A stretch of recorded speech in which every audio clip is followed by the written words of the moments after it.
অনেকে বলে পহেলা বৈশাখ পালন করা বাঙালি সংস্কৃতি। এই বিষয়ে ইসলাম কি বলে?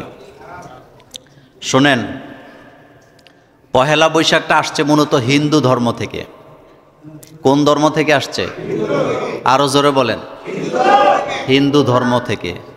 ময়ূর বানানো, মানুষ শিয়ালের স্বরূপ ধারণ করা, হাতির কাছে মঙ্গল কামনা করা, শুভ যাত্রা, এই শুভ টুভ যাত্রা টাত্রা ইসলামে নাই। আমাদের কল্যাণ অকল্যাণ আসে কার কাছ থেকে? ওয়াল কাদরি খাইরিহি ওয়া শাররিহি মিনাল্লাহি তাআলা ওয়াল বাসি বাদাল মাউত। আমার জীবনের কল্যাণ অকল্যাণ সবটা কার হাতে?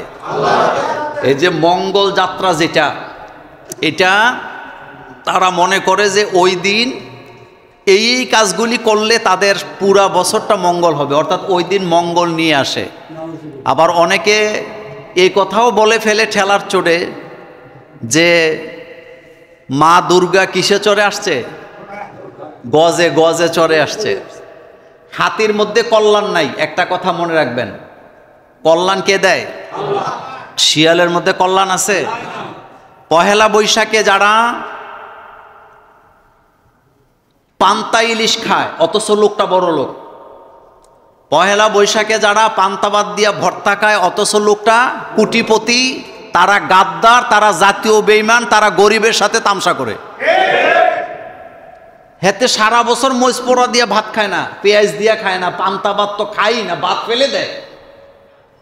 হেতে নাকি পহেলা বৈশাখালে ইলিশ মাছ দিয়া পান্তাবাদ খায়। তো ইলিশ মাছের দাম কত বলেন? ইলিশ মাছের দাম কম না বেশি? এই যে পহেলা বৈশাখ আসতেছে, আপনি ইলিশ মাছ কিনতে পারবেন?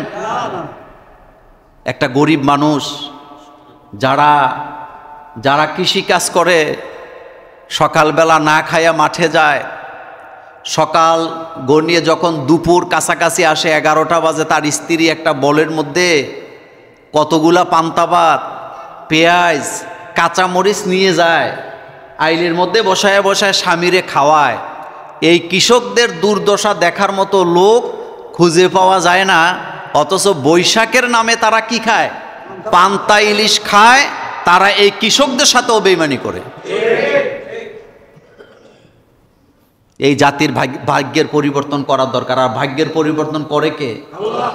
এক কথায় পহেলা বৈশাখে যা যা হয়, মঙ্গল যাত্রা, শুভ যাত্রা, হাতি, ঘোড়া, শিয়াল, কুকুর, বিড়াল, ময়ূর, এগুলার সাথে ইসলামের কোনো সম্পর্ক নেই, কোনো সম্পর্ক নাই। এ ব্যাপারে আমি লম্বা কথা আপনাকে বলতে পারবো। হযরতে আলী রাদিয়াল্লাহু তাআলা আনহু এ ব্যাপারে কঠোর ছিলেন, কোনো দিবস পালন করা যাবে না।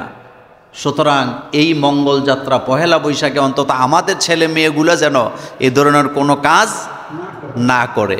একটা বছর চলে গেছে, আরেকটা বছর শুরু হয়েছে, আমার মধ্যে অনুশোচনা আসার দরকার যে আমি গত বছরটা কিভাবে কাটাইলাম, কতটুকু গোলামি করে কাটাইলাম, সেই অনুশোচনা থেকে তাওবা করার দরকার। এতে কোনো আপত্তি নেই। আল্লাহ যেন আমাদের এই জাতিকে বুঝার তৌফিক দান করেন, আমরা বলি আমিন।